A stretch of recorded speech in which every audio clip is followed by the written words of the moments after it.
Now, people love to feed seaweed to their fish, and the fish love to eat it, as you can see.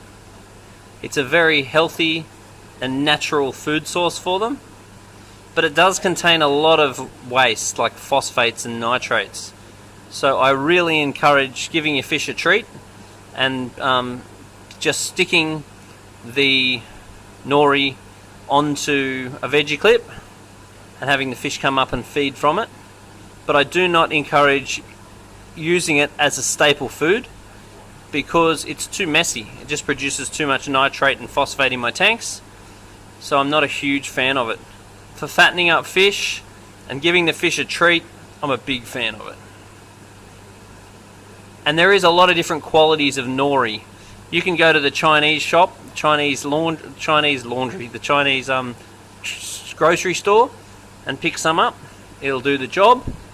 And you can also buy some of these brand name ones, which are actually much higher quality because they're mixed up with a lot more vitamins and other considerations which are specifically for the fish, not for human consumption.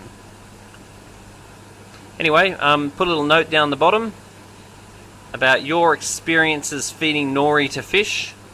It's actually surprising how many different fish eat nori, not just strictly herbivorous fish. All fish love this stuff. Clownfish, all sorts of fish that you think shouldn't, I've seen still eat it. But the question is, how well can they digest it? There's absolutely no point feeding terrestrial plant, even if you blanch it. So lettuce and cabbage and all this other stuff people feed to their fish, all in all it's a waste of time because the fish can't actually digest it very well. So they love to eat it. It'll go through the system. Maybe it's good to help clean them out, but they don't digest it very well, and it definitely ups the nitrate and phosphate in the tank.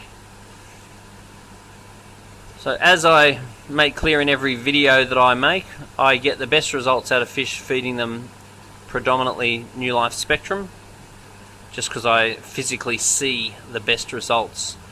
I see nice healthy fish. I see very high water quality. Nice low nitrate and phosphate levels.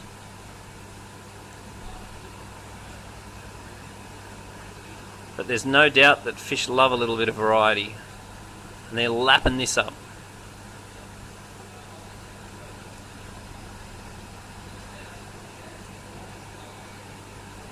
And notice the way we've got so many yellow tangs in the tank, and they all get along beautifully.